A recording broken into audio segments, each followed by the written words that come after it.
All right, everybody, great to be here with you today. So excited to get into our Mindset and Motivation Monday here in the Cabral Concept. We're going to be talking about and really diving into my top 4 ways to get more done each day. This is something that I try to share with lifestyle medicine-based clients, with entrepreneurs, with integrative health practitioners to really maximize their life. This doesn't mean necessarily hustling 24/7, but it does mean setting goals and reaching your highest potential.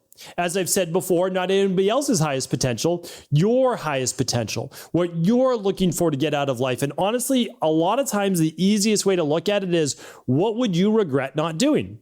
And you set that as an initial goal. Maybe you don't have huge goals, but what would you regret not doing? What would you regret not doing while your kid's are little? While you are young and maybe don't have kids in terms of your work, career, travel, etc. Set those goals now. What would you regret not doing? And then don't charge after 100 goals, as I've said before. I've tried that before. Pick a couple that are meaningful to you. Then after that, it's just saying, okay, well, I have 24 hours a day, but do I really? No, because I want to be in bed 8 hours to maybe 8.5 hours a night. Okay, so what does that mean? I need to then say I have 16 hours or 15.5 hours. And now what can I do with time like that? And we just start to break it down. I'm going to be doing another follow-up show on kind of how to look at our 16 hours of the day or so that we each have, because it's not always the same for every individual. My 16 hours at 22 years old was radically different than my 16 hours now. Like, it's just a different day, right? There's family, there's all the other things that you want to take into consideration. So not everybody has the same exact 16 hours per day. They are based on what you want your life to look at and also your responsibilities. But no matter what, each one of us can squeeze a little bit more out of the day. And even if it's only 30 minutes, well, let's put that towards our highest priorities. So now here's 4 ways on how to do that. Number 1 is this: take AM action. That means action before the rest of the world needs you. This is a really important one. So for me, I have a specific window. Now, I've been sleeping a little bit later, so I used to get up always between 5 and 5:30. Sometimes way back in the day, when I was doing early morning personal training, I woke up earlier, but that was neither here nor there. And I can't recommend it for most people. It does drain you after a while.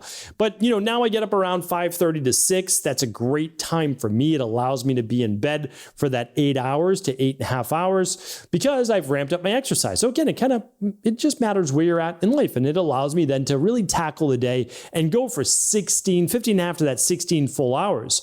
But my day starts for other people around 7 a.m. Okay. So for me, I have 6 to 7 a.m. Call it 5:30 if I wake up earlier on a particular day, which I may.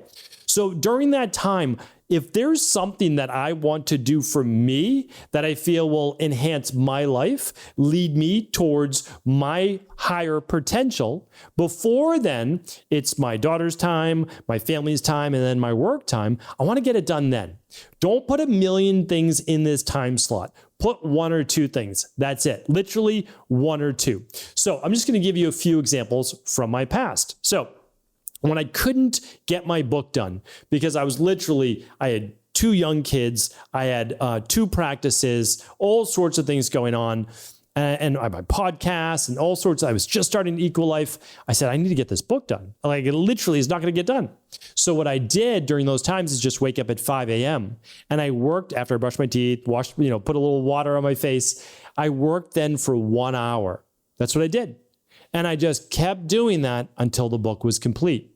So that was my, golden hour right there. That's when I could get things done. Now, you might not always have an hour, but you do have a half hour oftentimes. So what would that be? Maybe it's you getting into a workout, or it's you meal prepping for the day, or it's you sorting out your nutritional supplements, like whatever it is that you need to do. Hopefully that doesn't take a half hour, but you get my gist. Like, you're trying to do the thing. Maybe it could be a sauna, could be any of the things that you've been meaning to get into your life. Could be studying, could be reading, become an IHP, becoming a real estate agent, like whatever it is. you take a little 30 minutes to study. It's a great time to do it. I always use that 30 minutes for me to try to say, if I didn't get anything else done today, meaning like in terms of moving myself forward to a particular goal, health, body transformation, spirituality, relationships, career, well, I'm going to do it then. All right. So take AM action, choose one thing, try to do it for 30 minutes. 30 minutes, no big deal one day. 30 minutes, 365 days a year. Huge difference it makes in your life. I mean, you can accomplish anything, honestly.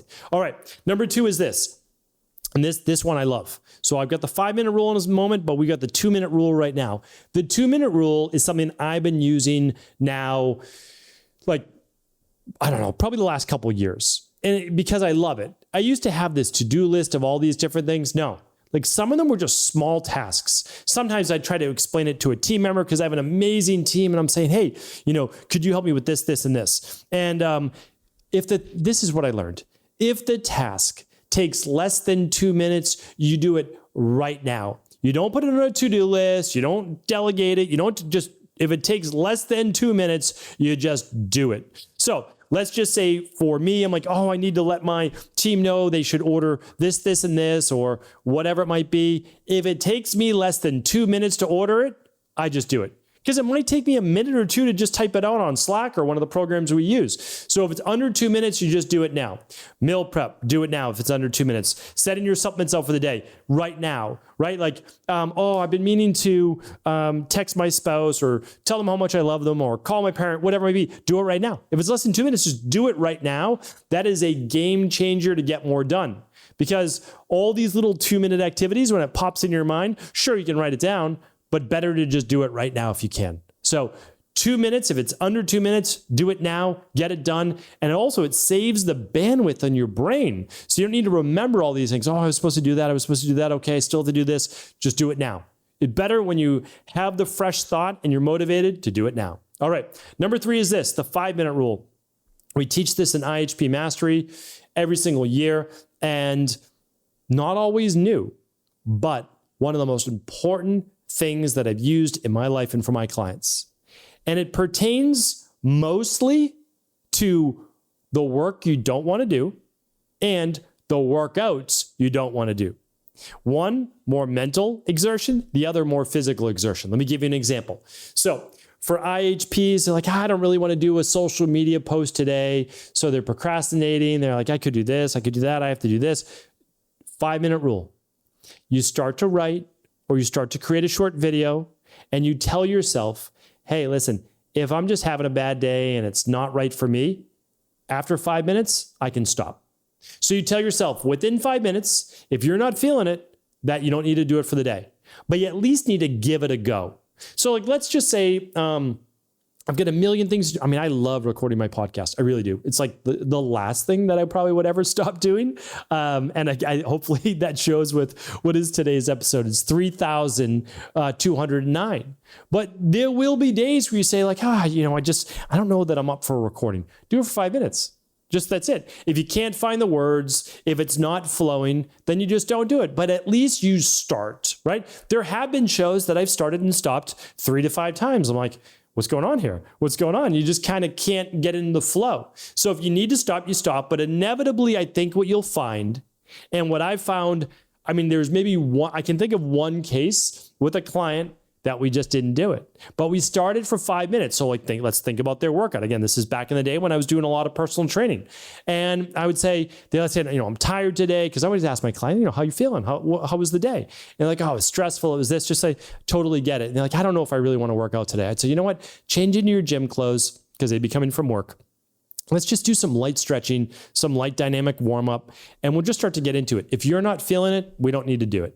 That's always how I would say it. So you kind of trick the mind. You just ease into it. And then we would just start with just some foam rolling, just kind of get into it. Then I would do a dynamic warm up, some body weight lateral lunges, some planks, like whatever it might be, right?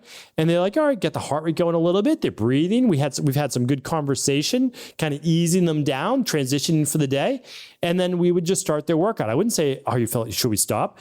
And then by the end of the workout, they're like, I'm really glad I came. That was a great workout. And I think you're going to find that's the majority of the time. The hardest part is starting. So don't let yourself out of it. I told myself I've shared this before, and obviously I'm becoming a little obsessed, but I've started to get back into running, endurance-based running, not because I love it, but because it's a challenge. It is a real challenge. And most of that is mental. It really is. Like I always tell myself, well, you can just walk when you need to walk. Like that's it. Hey, if you get tired, just walk. Like it's not that difficult. You can't run anymore. Legs are tired, walk. Right? But get started. Because when you start to think about, I'm going to run for 60 minutes, it's a long time to run. It is a long time to run, right? It's like, you don't need to run that long unless you're putting that as a challenge. But to say, well, what if I can't make it? Then you just walk. Like, I don't know how I'm feeling today. My HRV was a little low. Should I go for a run? Just start. Literally 5 minutes. Then if you need to, I tell myself, you can just walk. Inevitably, what am I doing? I'm running. Right? And so give yourself the ability to have the out that allows your brain to just relax, but 5 minutes so that you don't miss it, so that you get started, because it is truly, it's cumulative. The way that you succeed in anything in life is cumulative. With relationships, well, day in and day out, you're trying to be a better partner, right? Like that's it. Like that's it. Just try to take care of today. Spirituality. Today was a rough day, difficulty and believing and feeling and visualizing all of those things. Okay, well, tomorrow, try again tomorrow. Read, listen, be open, right? Just keep moving forward. Health, not feeling it today. Yeah, it happens to everybody. Didn't get the best night's sleep, stress, etc. Keep working on it. It's all about being every single day cumulative action. All right, so that's number 3. My 4th way is that it's not all about learning. I spent too much time, I think, learning. I really do. Like, it's not that I didn't do, I did, but I had many periods in my life, longer than I care to share, where I was just in learning mode. It was most of my 20s. Now, I would say I was a lost puppy, during those years. I wasn't well. I was unhealthy. I was finding myself in life. I really was. I was transitioning from who I was when I was younger to who I wanted to be ultimately when I got into my 30s. And it probably took early 30s to mid 30s before I developed into the human I was hopefully had inside of me, that potential. But I spent a lot of time learning when I should have been doing this, learning and doing. Why? Because I learned so much from the doing. That's why.